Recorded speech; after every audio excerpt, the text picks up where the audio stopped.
What's going on, everybody? It's your boy Fulltime MMA, and we are here today to break down UFC Fight Night Sandhagen versus Song. It's going down tomorrow, Saturday, September 17th, and we'll jump right into the predictions. But first, make sure you hit the thumbs up button, the subscribe button, and the notification bell. Don't be a baby back bagel biting beta male, because you know what time it is. It's Fulltime MMA.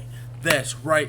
Sandhagen vs. Song is the main event. Co-main event, we've got Njokuani vs. Rodriguez, but the fight that everyone is here for, we're going to break down first. That's Cory Sandhagen vs. Song Yadong. This is a bantamweight contenders match. This is a great test, a great proving match for Song Yadong. If he can win this fight, he's proving he belongs in the top 5, because Cory Sandhagen is elite caliber competition. He is one of the best bantamweights in the world. As a matter of fact, the only 3 losses he has in the UFC on his record have came to the current champion or former champions. He's only lost to Aljamain Sterling, Peter Yan, and TJ Dillashaw, which a lot of people feel like he won the TJ Dillashaw fight. That was a split decision, and if you watch it, you might think Sandhagen won, but Dillashaw got his hand raised that night. The judges saw something different. So, it's still a great experience. He still got great experience. He fought to a decision with Peter Yan, a decision with TJ Dillashaw. That's a lot of championship experience. Oh, let me cut that phone off. That's a lot of championship caliber experience that he's got. So, this is going to be an extremely tough test for Song Yadong. As you can see, I'm taking Cory Sandhagen for those reasons. Moving on. We've got Chidi Njokuani versus Gregory Rodriguez. I'm taking Chidi Njokuani. He is on a 2-0, or he's currently 2-0 in the UFC, riding a 4-fight win streak. All finishes. It snapped a 2-fight losing skid he was on in Bellator. During his Bellator tenure, he fought decent level competition, but he did lose to their top contenders over there. Gregory Rodriguez is 3-1 in the UFC, coming off a first-round TKO over Julian Marquez. He's probably the better grappler in this fight, although he has less experience, and he's fought overall lesser competition throughout his UFC career. He's probably top 3 best jiu-jitsu in the UFC's middleweight division. He's dangerous on the feet also, and some believe he could be a future contender. I think Njokuani should win this fight. He's got quite a bit more experience. He's fought higher level competition throughout his career, but I'm not confident because Gregory has more paths to victory. He can win this fight via submission. If he ever gets Njokuani to the ground, it could be over. I don't see Njokuani winning this fight via submission. I'm flipping a coin in this fight, essentially. It's a toss-up, and I'm calling Njokuani. Moving on, we've got a featherweight fight between Andre Fili and Bill Algeo.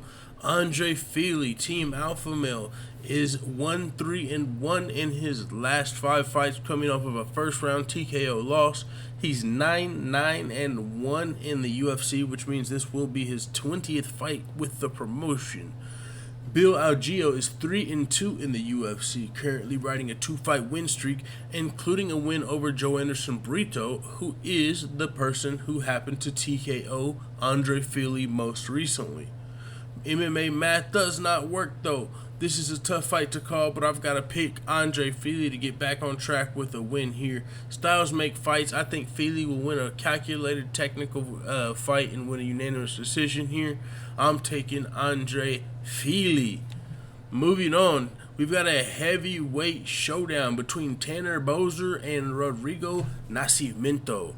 Tanner Boser has triple the professional fight experience as his opponent, Rodrigo Nasimento, and he's 4-3 in the UFC, coming off a second-round TKO win over Vince St. Preux, which snapped a 2-fight losing streak to Ilir Latifi and Andrei Arlovski for Tanner Boser.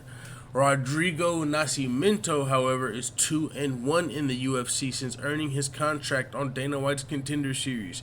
His only loss in his career came to Chris Daukaus, but he was on the verge of getting finished in his last fight before scoring an epic comeback TKO after his opponent gassed in the second round.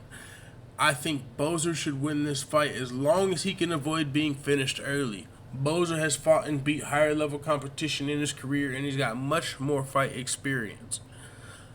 Next, we've got Alan Amadovski versus Joseph Pfeiffer.